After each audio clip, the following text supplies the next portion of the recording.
UPPL जिंदाबाद जिंदाबाद जिंदाबाद UPPL जिंदाबाद जिंदाबाद जिंदाबाद जिंदाबाद जिंदाबाद সবাই মাফলা দিয়া ৰণকৌশল এইটোৱে ৰাইজৰ ওচৰলৈ গৈছোঁ গাঁৱে গাঁৱে গৈছোঁ ৰাইজৰ পদূলিত গৈছোঁ ডোৰ টু ডোৰ কেম্পিং কৰিছোঁ আমাৰ নামঘৰ গোসাইঘৰ বাথৌ থানচালি ব্ৰহ্ম মন্দিৰ চবতো কৈতো আশীৰ্বাদ ল'বলৈ ভগৱানৰ আশীৰ্বাদ ৰাইজৰ আশীৰ্বাদ আৰু ইয়াতকৈ আৰু বেছি কি লাগে গতিকে যোৱা 5 বছৰত চৰকাৰ আছিল ডাঙৰ ডাঙৰ মিটিং কৰিছিলোঁ এতিয়া চৰকাৰ নাই টকা পইচা নাই ৰাইজৰ ওচৰত যাই হাত জোৰিছোঁ সেৱা কৰিছোঁ আৰু ৰাইজক আমাৰ নিজৰ যিটো এজেণ্ডা আমাৰ UPPLৰ যিটো এজেণ্ডা ৰাইজে যিহেতু জানে এই কথাটোকে আমি আকৌ ৰাইজৰ ওচৰত দাঙি ধৰিছোঁ আৰু আজি দেখা পাইছে যে UPPLত হাজাৰ হাজাৰ লোক জইন কৰি আছে সদায় জইন কৰি আছে BPFক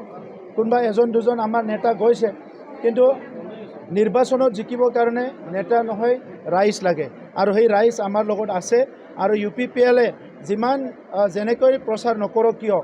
বড়োলেণ্ড অঞ্চলৰ ৰাইজে যেনেকুৱা বিচাৰিছে তেনেকুৱা এটা দল পাইছে সেইটো হ'ল UPPL আচ্ছা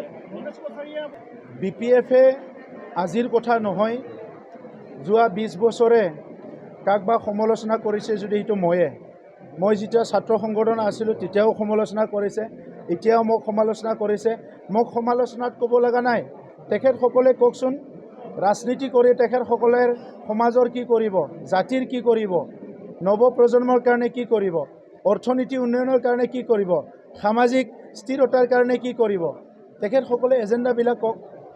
মোক সমালোচনা কৰি যদি ৰাজনীতি হয় কৰি থাকক মোৰতো ক'ব লগা নাই কিন্তু ৰাজনীতি কৰিব অহা মানুহবিলাকে আজি ক্ষমতাত থাকি ৰাইজক কি সেৱা কৰিব এই কথাটো জনাওক ৰাইজক থেংক ইউ